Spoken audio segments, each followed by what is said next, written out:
boa noite. Oi, Ana. Olá, pessoal. Malu, você precisa entrar como SOS, tá? Só para te lembrar que eu vi que você entrou aqui como Malu. Precisamos que você entre como SOS. Olá, Tita. Olá, GG. Ângela. Só aguardar aí a Malu entrar para a gente começar a nossa conversa. Boa noite.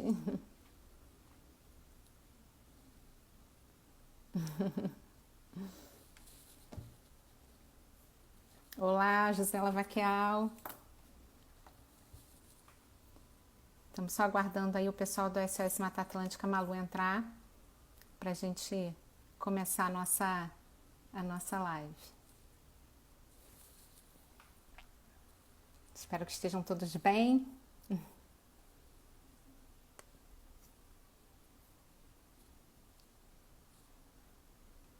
Olá, Jaque.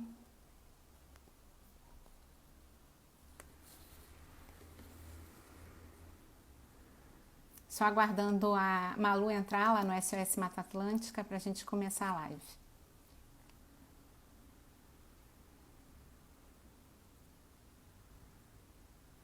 Olá, Luísa.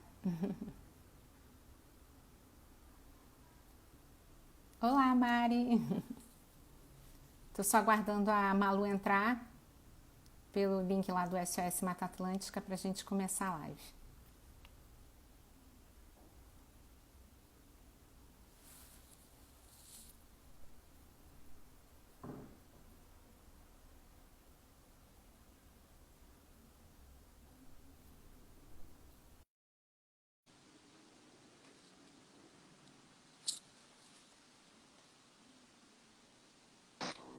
Oi, Malu! Olá!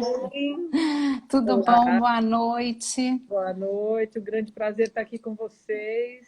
Para a gente também, muito especial ter a SOS Mata Atlântica aqui no nosso ambiente do Vive Mundi, ainda mais depois do dia de ontem e tanta coisa que a gente precisa falar, né, Malu? Pois é, ontem foi o dia da Mata Atlântica, né? Então, por isso que é importante a gente estar aqui juntos hoje para conversar sobre essa floresta que é a nossa casa. Sim. Conta um pouquinho para a gente, né, desse bioma tão importante. Eu acho que muitas vezes a gente fica uma grande importância à Amazônia, que de fato, né, merece toda a importância também, mas às vezes a Mata Atlântica ela fica esquecida, né, por nós brasileiros, né? Então conta um pouquinho sobre o que é esse bioma que atravessa aí 17 estados, né, do nosso Brasil e 15% do território nacional. Bom, a Mata Atlântica é a nossa casa, né? É a floresta que empresta de uma forma muito generosa uma de suas espécies, o pau-brasil, para dar nome ao país. Não é à toa que o nosso país tem esse nome Brasil.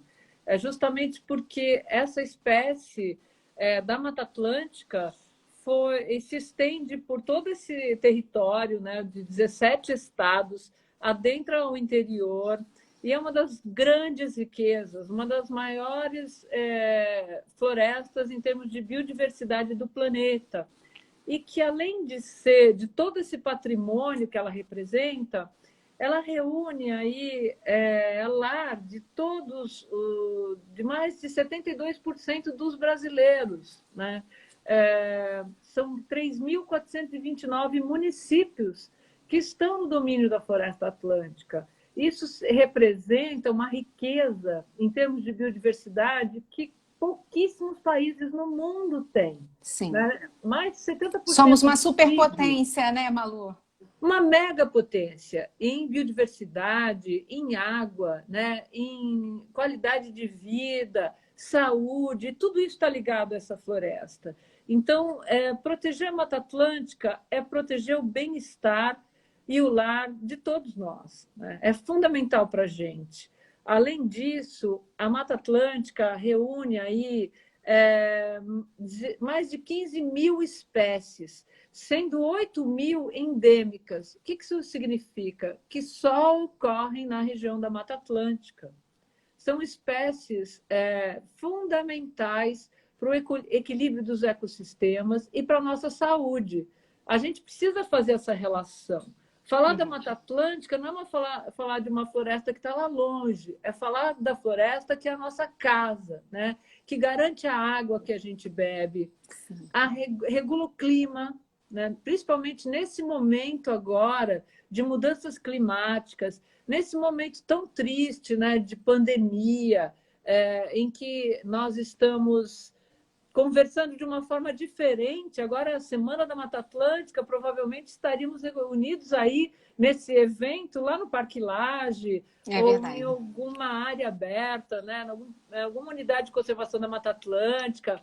Mas nós estamos aqui numa rede virtual, fazendo o que eu chamo da maior vigília em defesa da floresta, desde que a SOS Mata Atlântica surgiu, né, como uma organização não governamental. Nós somos uma ONG, então...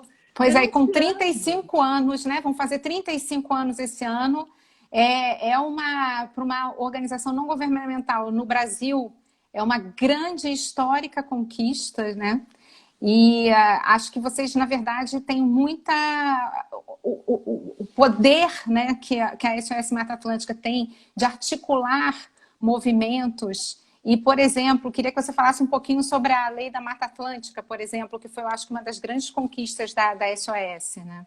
Eu queria começar dizendo por que o nosso logotipo é esse aqui, né? Sim, importante. Por que ele é a bandeira faltando o verde da nossa terra?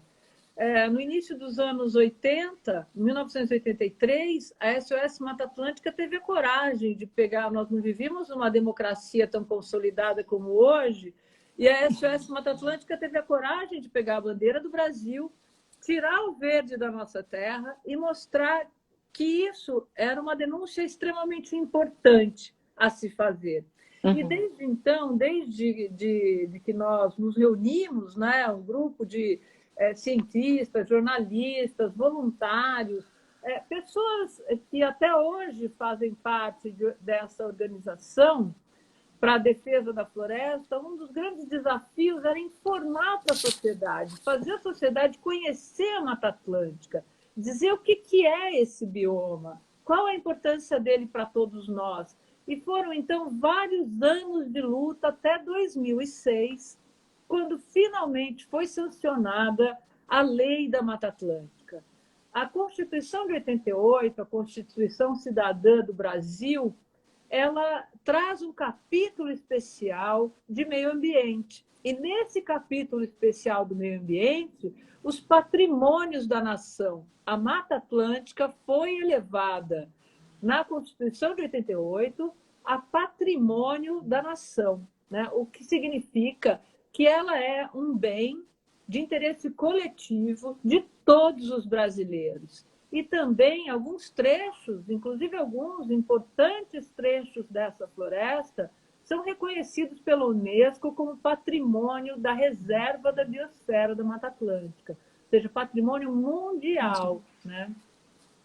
Isso não é pouco. Não. Infelizmente, é o único bioma do Brasil que tem uma lei especial que protege seus remanescentes florestais, seus ecossistemas e que regula o uso dessa floresta. E nunca essa legislação foi atacada pelo próprio governo, que é o que está acontecendo hoje.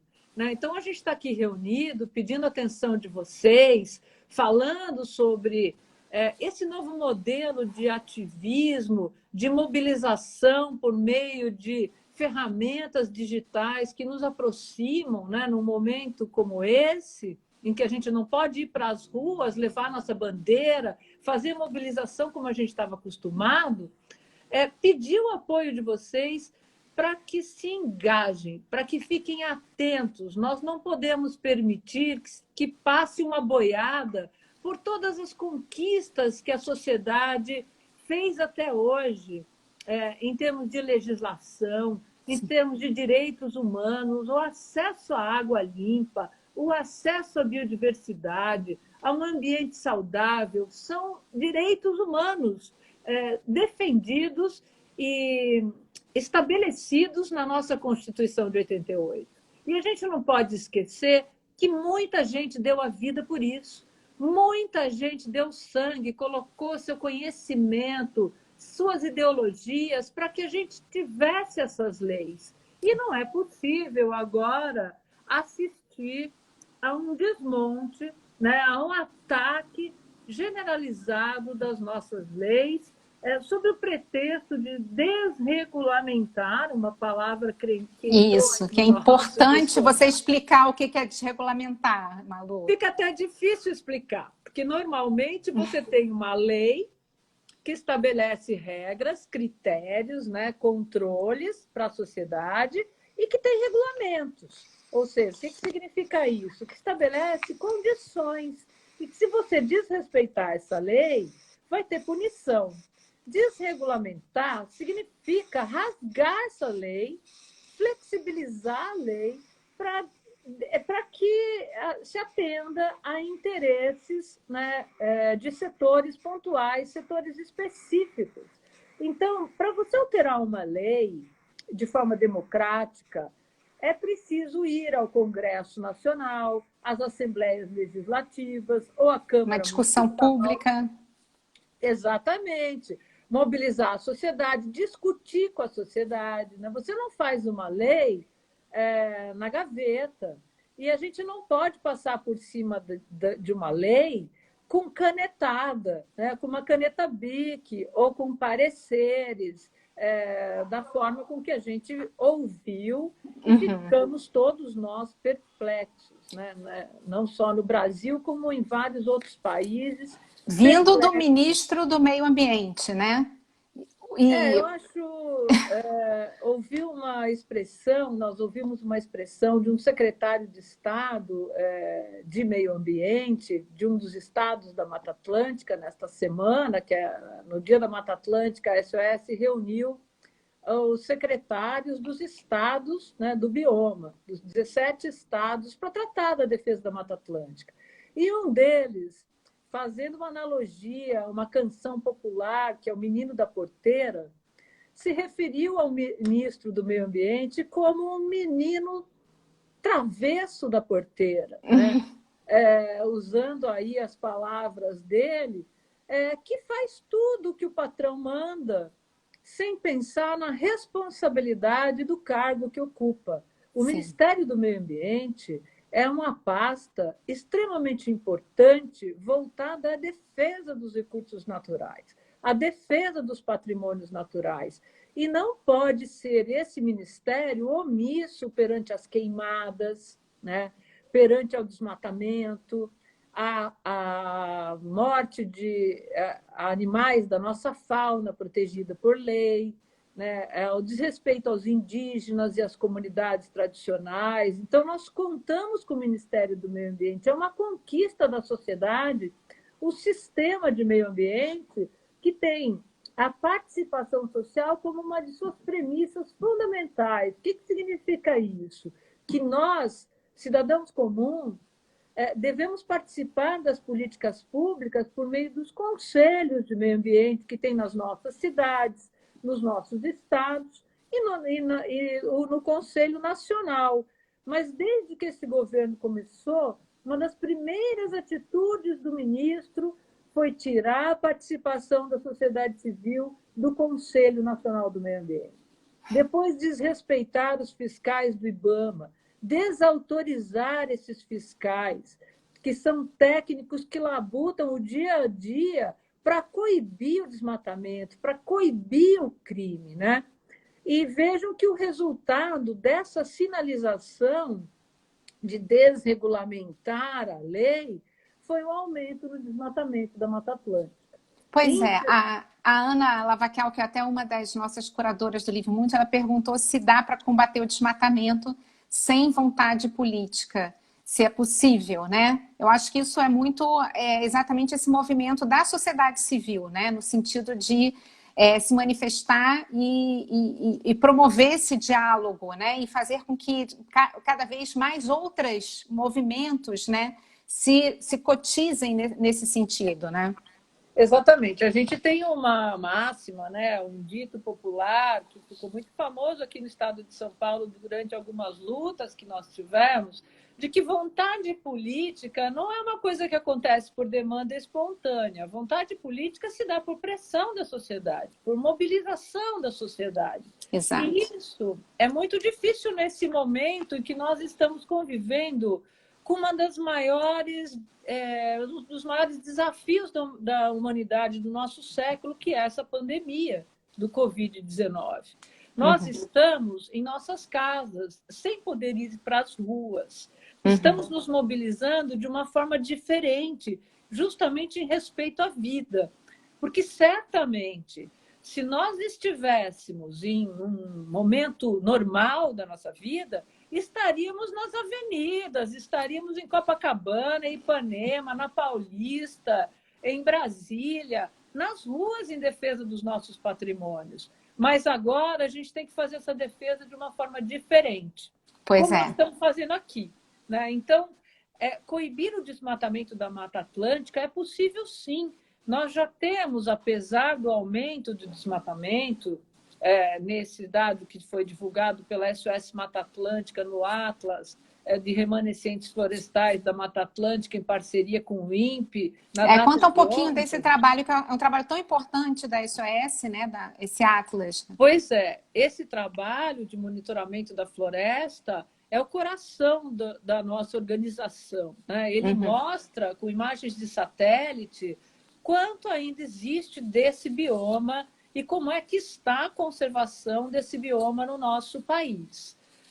Infelizmente, nós tivemos um índice neste ano 27, quase 30%, né? 27,29% a mais no desmatamento do que o ciclo anterior, que tinha sido o menor da última década.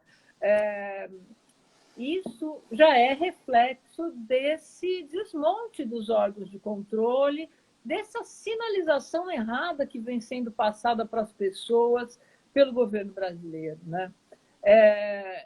Mas, apesar disso, nós temos 9 estados da Mata Atlântica, dentre eles o Rio de Janeiro, que nós estamos muito próximos do desmatamento zero. E 2 estados, Alagoas e Rio Grande do Norte, no nível do desmatamento zero. Pois eu vi isso. Que boa notícia, né, para a gente, né, num cenário de tantas, enfim, questões que a gente está enfrentando no nosso dia a dia. E você tem ideia o que promoveu esse desmatamento zero? Quais foram as iniciativas que você acredita que esses estados promoveram, que fizeram com que chegassem a esses números? Primeiro é o entendimento e o reconhecimento desses estados da importância dos serviços ambientais que a Mata Atlântica nos presta no dia a dia. A manutenção e a proteção da água, né? A manutenção do clima, dos serviços ecossistêmicos, como reunir ali espécies polinizadoras, que são fundamentais para o agronegócio, para o bem-estar da nossa população, para toda a qualidade de vida. Então, o reconhecimento desses serviços engaja cidadãos de forma voluntária. Nós temos muitas pessoas que têm áreas particulares protegidas, as chamadas RPPNs, né, que são as reservas de proteção de recursos naturais privadas, vários parques, né, unidades de conservação, que são nossos refúgios, que são nossos ambientes de lazer, ambientes de conforto e bem-estar. Então, isso faz com que, não só cumprir a lei, uma lei por si, no papel, uma lei que não é uma conquista da sociedade, que não é compreendida pela sociedade, dificilmente é cumprida. Sim. Né? A gente costuma dizer que tem lei que pega no Brasil e lei que não pega. A lei da Mata Atlântica é uma lei que pegou. Sim. É uma lei que justamente por ser uma conquista da sociedade, uma lei que veio de baixo para cima, de uma mobilização da sociedade. E aí foi aprovada no Congresso Nacional, sancionada pelo presidente da República da época, o Lula, né? E a ministra era a Marina Silva, e vem sendo implementada em todas as cidades por meio de planos municipais da Mata Atlântica, que são planos participativos, que nascem dos conselhos de meio ambiente, não precisa ir para as câmaras municipais. Quer dizer, ela é uma lei que está colada no nosso DNA. Uhum. Né? E eu acho que, na verdade, é o reconhecimento da nossa identidade, né? Historicamente, os relatos, né, de chegada, né, dos portugueses aqui é exatamente dessa exuberância, né? Desse contato com essa riqueza, né? Com a maior biodiversidade do mundo. Então, eu acho que a gente precisa se reconhecer, né, como parte integrante, né? Isso é o nosso DNA, né? Isso nos fortalece enquanto brasileiros, muitas vezes, quando a gente está fora do país, é isso que nos reconhece enquanto cidadão brasileiro. É muito importante que a gente entenda como a gente está conectado a essa natureza, né? Que a gente faz parte dela, efetivamente, né? E isso me faz também resgatar um pouco, Malu, a história específica do Parque Nacional da Tijuca, que é a maior floresta urbana reflorestada do mundo, né? E que historicamente foi desmatada para dar entrada à agricultura, e os rios secaram, né? O Rio Maracanã, né? O Rio Carioca secaram, né? No século XIX. Dom Pedro II, percebendo o que estava acontecendo, mandou então que fosse feito o reflorestamento. Durante 13 anos, né? Cinco escravos plantaram mais de 100 mil mudas. E hoje o Parque Nacional do Tijuca, essa área incrível, que é o pulmão da cidade do Rio de Janeiro, foi, enfim, a gente conseguiu, de alguma forma, foi regenerada, né, esse ecossistema, né? E, enfim, então, a potência, hoje, o Parque Nacional da Tijuca reduz em quase 7 graus a temperatura da cidade. Se a gente não tivesse a Mata Atlântica aqui nos rodeando, imagina o que seria de nós, né? Então, como essa percepção de como a natureza ela faz parte da nossa vida, né? Da nossa essência, do nosso dia a dia, da nossa rotina, dos nossos recursos de água, né? E alimento e mobilidade, precisa ser, de alguma forma, entendido como parte desse desenvolvimento, né? Exatamente. Você citou uma das funções mais estratégicas para a nossa população, principalmente na região sudeste do país, que passa a conviver com graves crises hídricas, né? Nós estávamos agora com o Rio Paraná, as cataratas do Iguaçu praticamente secas, o Rio Uruguai, né? A hidrovia Tietê-Paraná, na sua porção sul, praticamente paralisada por falta de chuvas, por seca. São Paulo, Rio de Janeiro, Espírito Santo aprenderam que é conviver com a crise hídrica. Os estados do Nordeste já sabem conviver com a seca, com a falta d'água de muito tempo, né? E nos ensinam como usar esses recursos naturais, como usar a água de forma sustentável, com parcimônia. Mas, desde a época de Dom Pedro, como você colocou, Dom Pedro II, já tem esse entendimento da importância da Mata Atlântica para a produção da água. Então, é um absurdo atacar uma floresta como essa, porque ela vai trazer a perda dessa floresta, pode levar a um processo de desertificação, aridificação dos solos, empobrecimento dos solos em várias regiões por esses 17 estados onde a Mata Atlântica ocorre. E muitos produtores rurais são parceiros da SOS Mata Atlântica na restauração da floresta. Sim. Nosso programa Florestas do Futuro já plantou bilhões de espécies nativas da Mata Atlântica em parceria com esses proprietários de terra. Veja que nós já tínhamos atingido um nível em que a cobertura original da Mata Atlântica atingia menos de 8%, 7% da sua cobertura original. As ações de restauração, criação de unidade de conservação, recuperação de nascentes, o esforço conjunto da sociedade, de proprietários rurais, de órgãos técnicos nos estados da Mata Atlântica, elevou essa cobertura florestal para mais de 12%. Então, a gente está conseguindo cumprir a meta de devolver o verde da nossa bandeira, né?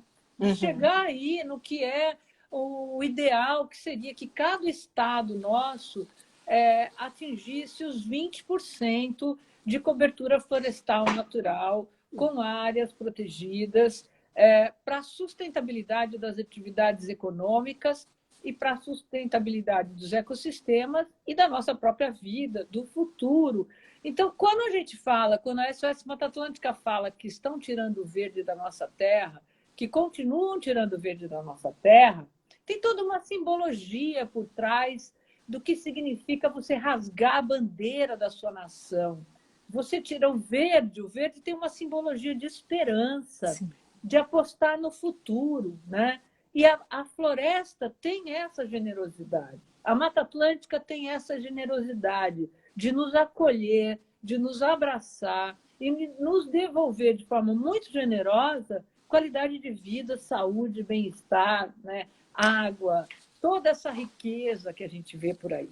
E vivemos isso muito, assim, nós aqui no Rio de Janeiro, especialmente, né, com o nosso isolamento, né, e eu moro no Jardim Botânico, próximo, né, ao Parque Nacional da Tijuca, e outras imagens chegaram, né, eu não sei se você viu, um tucano que chegou na varanda de uma moradora, né, aqui do Jardim Botânico, pegou o alimento e levou para a sua companheira, né, para alimentar, a limpeza da Baía de Guanabara, né, muitas pessoas falam, foi a maré, né, é resultado muito da maré, mas muitos que conhecem, que são, né, que usam, né, para velejar, ou que seja, falam, não, a gente nunca viu a água assim. E aí acho que cabe uma pergunta, né, depois que a gente passar essa pandemia, né, como é que a gente pode garantir que a gente permaneça nesse estado que a gente percebeu que é mais generoso, né? Que é equilibrado, que é em harmonia? Como é que a gente pode, enfim, trazer isso para a nossa rotina? E aí eu queria aproveitar, pegar carona que alguém perguntou como ajudava a associação, então eu queria que você falasse um pouquinho também do voluntariado, do trabalho. Eu acho que nós vamos sair dessa pandemia mais fortes e mais solidários como sociedade. Eu tenho muita esperança nisso. Eu também.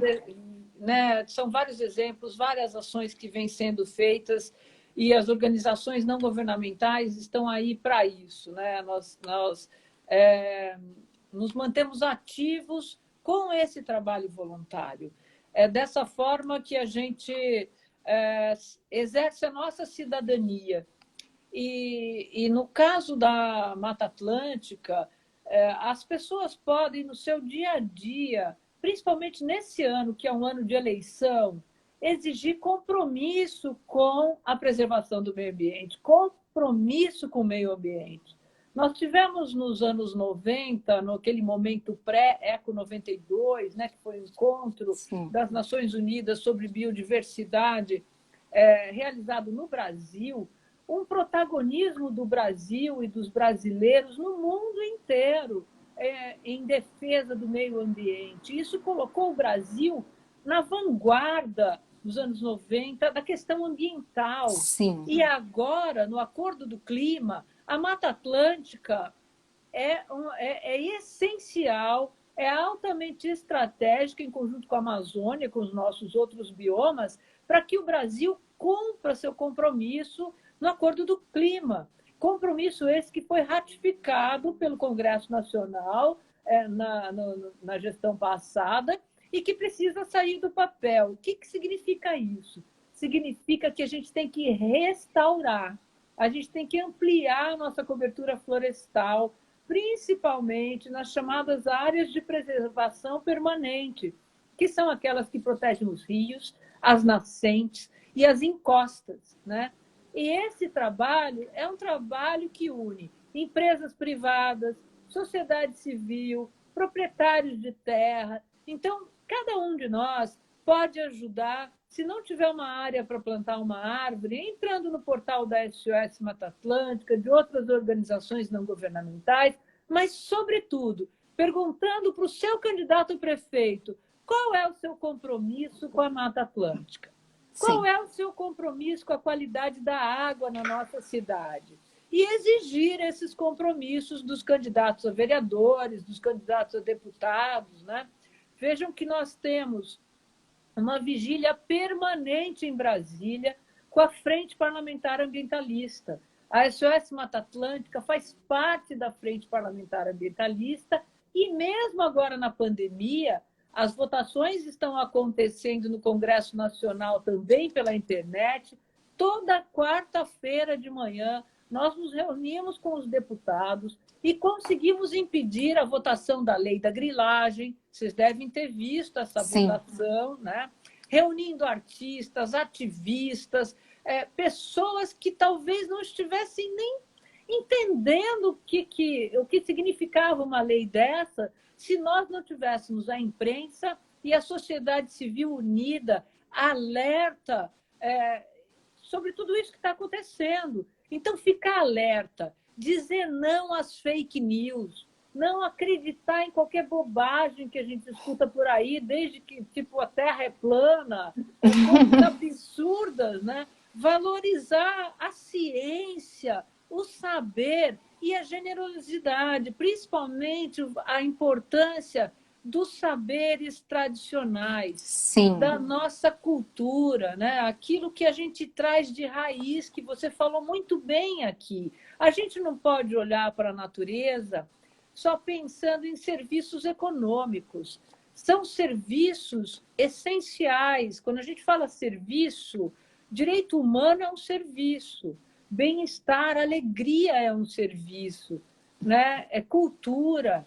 Tudo isso faz parte da Mata Atlântica. E eu acredito muito também no poder dessas micromobilizações, né? Então, assim, por mais que pareça algo distante, né? Ah, como eu vou permitir, como eu vou controlar que a Baía de Guanabara não fique poluída. E aí, cada um se perceber integrante no seu ambiente de ativismo. Às vezes, as pessoas trabalham em organizações, em grandes corporações.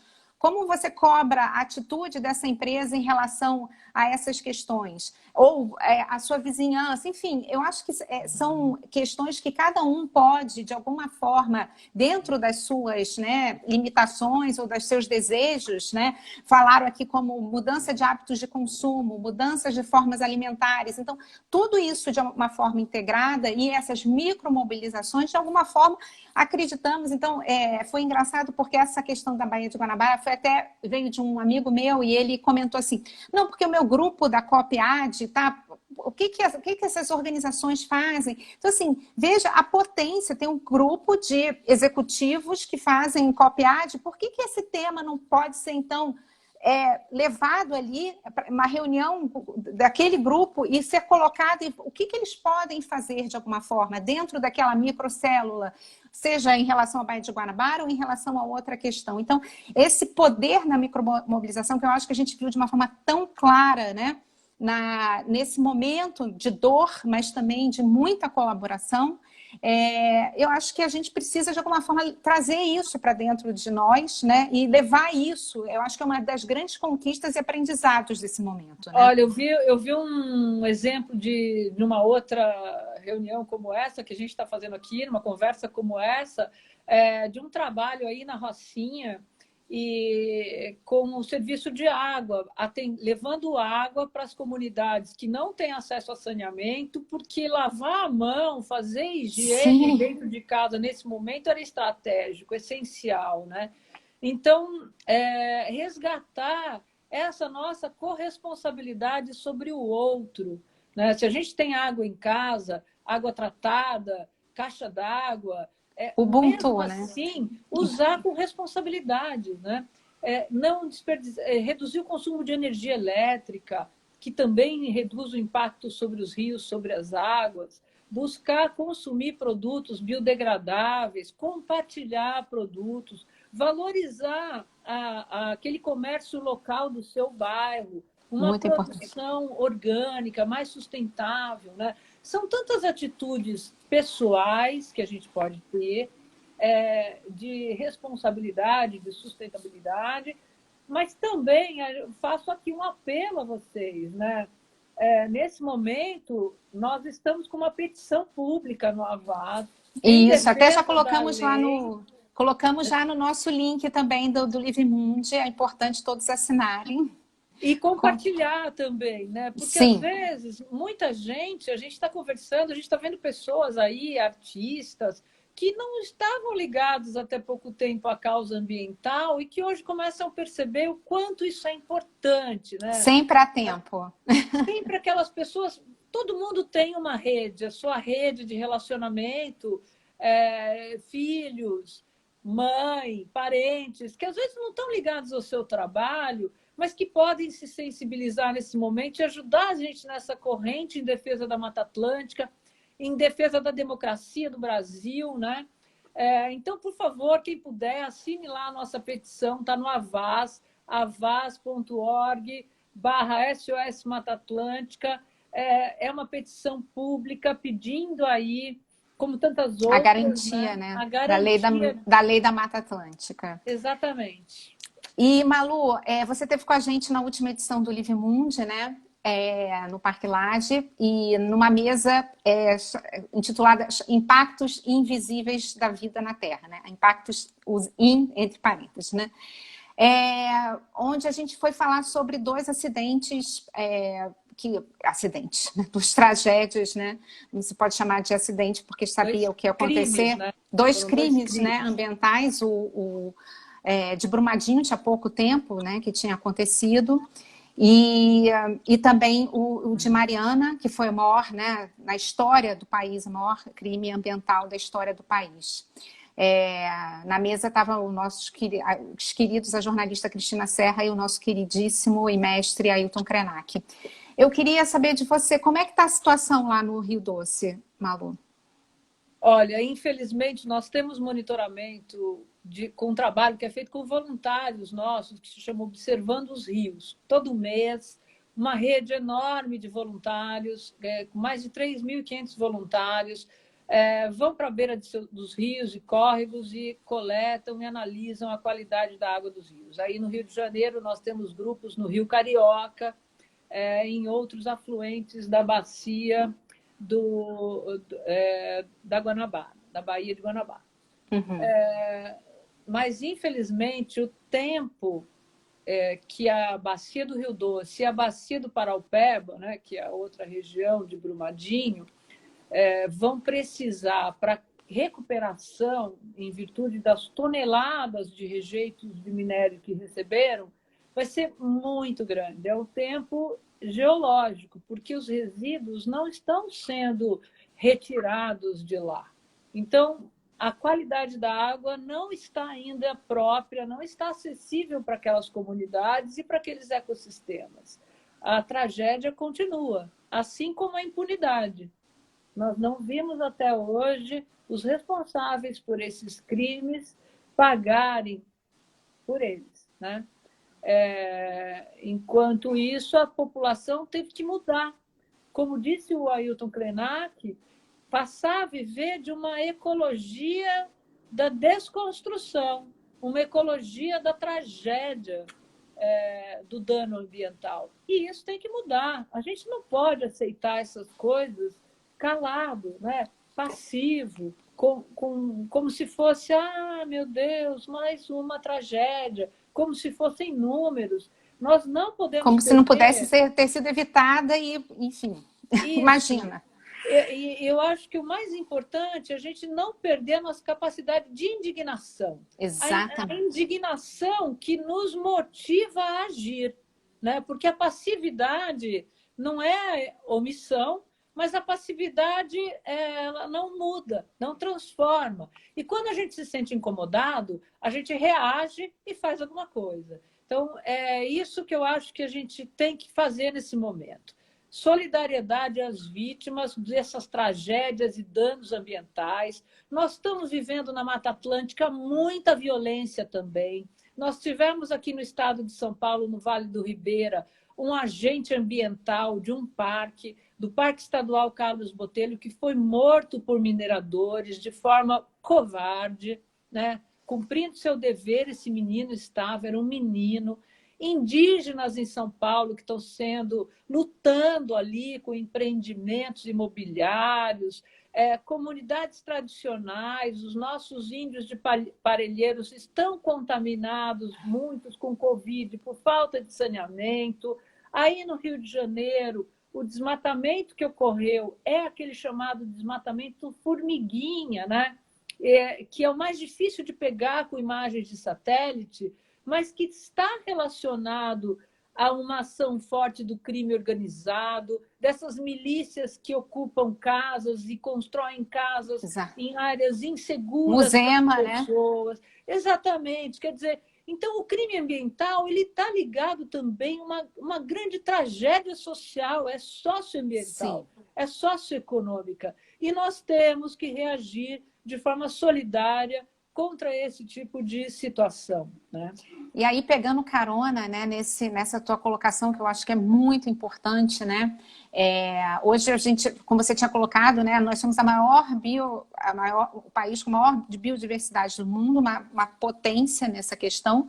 Ou seja, a gente vê hoje, acho que foi anunciado há pouco tempo, um investimento de não sei quantos bilhões, eu acho que até tinha anotado aqui, mas de 40 bilhões da União Europeia, pós-pandemia, e a grande parte desse investimento vai se dar em projetos conectados a questões climáticas, né? Então, investimentos em energias limpas, a questão também da mobilidade urbana, também sustentável e limpa.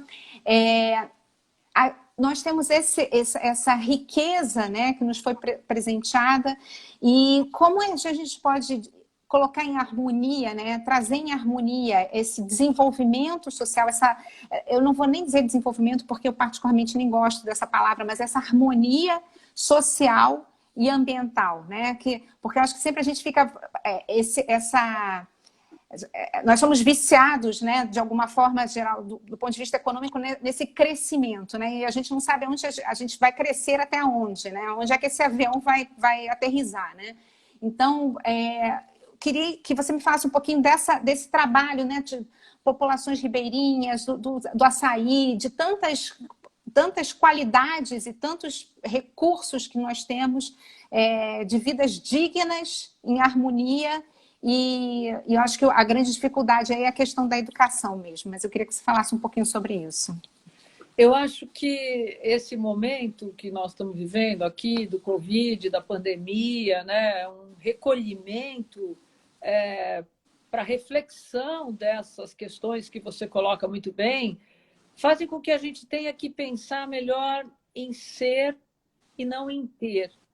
A nossa sociedade tem caminhado muito para ter uma sociedade consumista, né? Quando, na verdade, a gente pode valorizar o ser. Essa é uma grande mudança, esse é um enorme mudança de paradigma e que traz aí recomendações técnicas, em conhecimento científico, através da própria Unesco, né, com os ODS, os Objetivos do Desenvolvimento Sustentável, que a gente deve buscar soluções baseadas na natureza para enfrentamento dessas questões sociais, culturais, né, de igualdade, de equilíbrio de igualdade.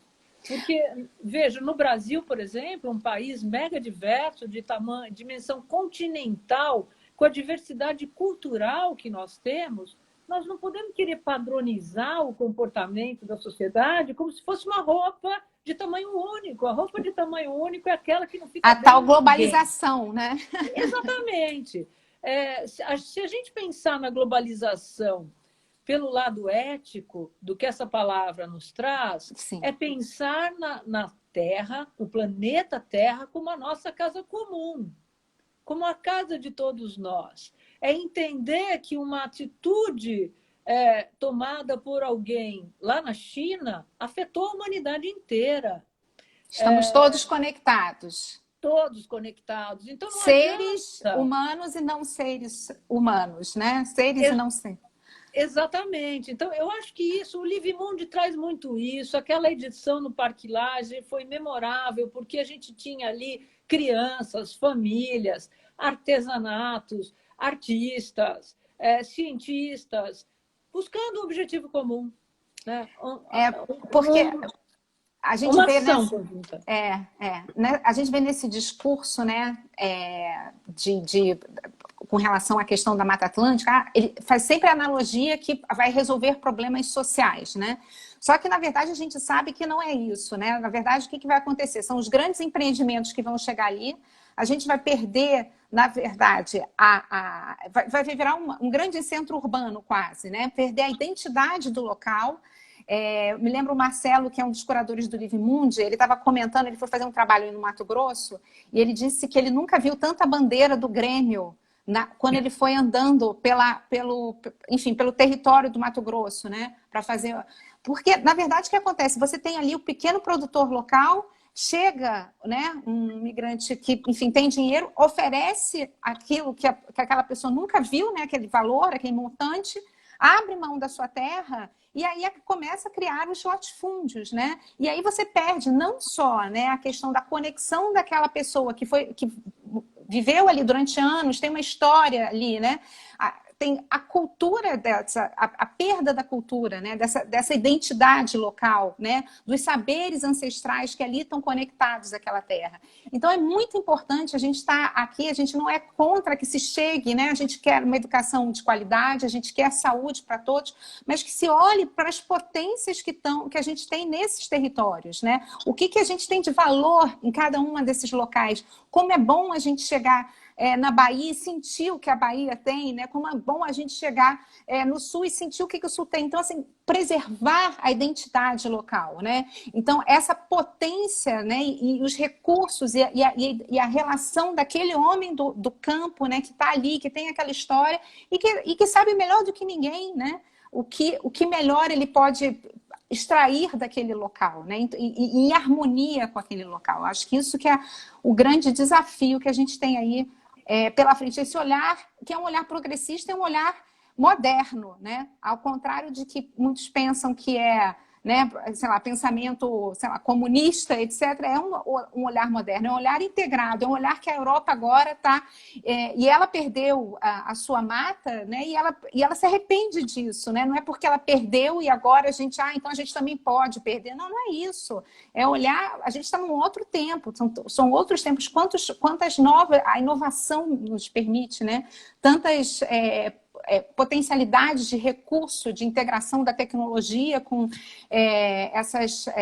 esses valores, né, que a gente tem, né? Olha, a gente está num momento em que a gente costuma conversar na nossa equipe com vários parceiros, com redes de parcerias, né, no momento de aproveitar essas tecnologias que nós temos para aproximar pessoas, aproximar conhecimento, trocar conhecimento, mas veja que no caso da natureza, do planeta Terra, das mudanças climáticas, da própria Mata Atlântica, nós estamos, na nossa geração, tem uma responsabilidade, um peso sobre nossas costas, que acho que talvez nenhuma outra tenha tido.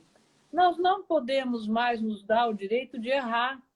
Uma coisa foi no período do Império, Dom Pedro II reconhecer que desmatou de forma equivocada a Mata Atlântica e mandar reconstruir a Floresta da Tijuca. Hoje não dá mais. Nós não podemos nos dar esse luxo, porque somos milhões de pessoas disputando os mesmos recursos naturais. Então, para que a gente não chegue à extinção, a nossa espécie humana... A nossa, né? A nossa, porque eu me coloco, eu com a minha idade, 50 e poucos anos, diante de um jequitibá rosa que tem aqui próximo da minha casa, uma árvore maravilhosa, que deve ter no mínimo uns 400 anos. e é tão majestosa e jovem, com seus 400 anos, que eu, na minha insignificância humana, não sou nada perto dela. Sim, quanta Nada. história, né? Quanta história, né? Quer dizer, quanto tempo a minha vidinha humana vai me permitir estar aqui desfrutando desses azuis, como cantaria Gilberto Gil, né? Tantos azuis verão nossos olhos, até que a gente se vá. Mas, enquanto isso, eu preciso deixar um legado. Eu sou mãe, tenho 3 filhos, sou neta de pescador, filha de professor. Não posso querer deixar para os meus 3 filhos um planeta pior do que aquele que eu herdei. Sim. Eu aprendi a nadar em rio, aprendi a nadar no Rio Tietê. Meus filhos não puderam ter esse prazer. Para nadar em rio, precisam pegar o carro, viajar, ir lá para Bonito, para pegar um eco, Sim. né, sei lá, para eles poderem nadar no rio lá, porque não tinha mais rio aqui. Como é que estão os rios da nossa aldeia? Como é que estão as pessoas da nossa aldeia? A gente se isolou até dos vizinhos, a gente passou a viver de um jeito muito esquisito. Então, esse momento nosso aqui, na hora que a gente puder voltar para as ruas, para as praças, para os parques, celebrar a liberdade, o conhecimento, a amizade. Novos Acho que saberes. novos saberes, a gente vai ter que sair de um jeito diferente. E um jeito diferente é valorizar a nossa legislação ambiental. O capítulo de meio ambiente da Constituição brasileira, Constituição de 88, que é uma jovem Constituição cidadã, tem que ser exercitado, tem que ser vivenciado. Lá está escrito, né, que o meio ambiente equilibrado e saudável é direito de todos os brasileiros, sejam das cidades, das comunidades tradicionais, da zona rural, das futuras gerações. Nós temos uma legislação que respeita as futuras gerações. E isso é extremamente importante, não é à toa que isso foi escrito lá. Malu, tem Vamos muita. ler, vamos tentar entender. Tem muita gente aqui perguntando, né, o que pode fazer amanhã, né? O que a gente pode, nesse estado que a gente está agora, né, além de assinar, né, a petição que está na VAZ, eu acho que isso, fundamentalmente, todas essas pessoas que estão nos assistindo, precisamos desse apoio. O que podemos fazer amanhã, né, em relação a esse movimento, né, de sensibilização e de conscientização dos nossos, enfim, dos nossos povos? Eu acho que, em primeiro lugar, conectar pontas diferentes dessa estrela que é a nossa humanidade, né? Então, nós aqui somos ambientalistas, vamos dar as mãos para os educadores, para os ativistas da área cultural, da área de direitos humanos. Vamos sair das nossas bolhas e vamos compartilhar a construção de uma sociedade mais justa e equilibrada, né? Conectando esses vários pontos, não deixar que a eleição dos candidatos a prefeitos, que acontece agora, eu sei lá como é que ela vai ser, seja um cheque em branco para que pessoas façam das nossas vidas aquilo que a gente não quer. Então, vamos escolher direito. Sim. A gente errou, mas não podemos errar mais. Não podemos errar mais. Vamos exigir compromisso, compromisso. Escrevam uma carta. Peçam para aqueles que vierem pedir voto para vocês, para vereador, para prefeito, para qualquer coisa, que tenham compromisso com isso tudo que nós estamos falando aqui. A gente começa amanhã, sim, com as nossas atitudes responsáveis hoje, porque a gente delegar para alguém que cuide das coisas para nós, as coisas não vão acontecer. E depois de eleitos, vamos acompanhar, vamos exigir. Tem tanto movimento hoje aí, político, né? Mandatos coletivos. Vamos participar desses mandatos, vamos acompanhar, vamos ver o que essas pessoas estão fazendo. Vamos usar as nossas redes sociais para isso, porque essas pessoas estão trabalhando todo dia, né? Ninguém desligou as motosserras, os tratores ou a corrupção nesses dias de pandemia. A gente desacelerou, mas esses caras não. Vocês viram a declaração aí dessa criatura, desse menino da porteira que está querendo abrir para a boiada passar nas nossas leis, né? Eles não pararam. A gente deu uma pausa, mas a gente também não parou. Então, acho que é isso que a gente tem que fazer amanhã. Malu, e queria saber de você, muito bom, eu concordo plenamente e estamos juntas nesse grande desafio e todos nós que estamos aqui temos esse compromisso, né, de fazer boas escolhas e cobrar por elas, né?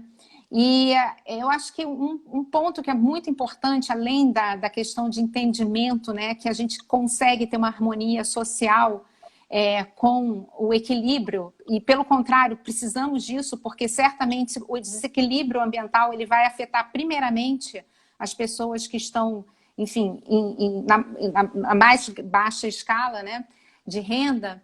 Eu queria que você falasse um pouco sobre a questão da educação, né? Hoje a gente tem um grande desafio de trazer essa consciência, né, socioambiental para os jovens, enfim, para os não jovens. Como é que a gente pode, como é que a gente pode mudar, né? Hoje a gente percebe, né, quem tem filhos, né, a dificuldade muitas vezes desse entendimento e até do interesse por certos temas, né? Que tipo de conexão a gente pode fazer para fazer com que que tipo de saberes a gente pode trazer para um ambiente da escola ou de educação de uma forma geral? Olha, eu acho que essa mobilização que os estudantes brasileiros fizeram agora para prorrogar o Enem, né, mostrou a grande desigualdade social ainda, a lacuna enorme que a gente tem na área da educação.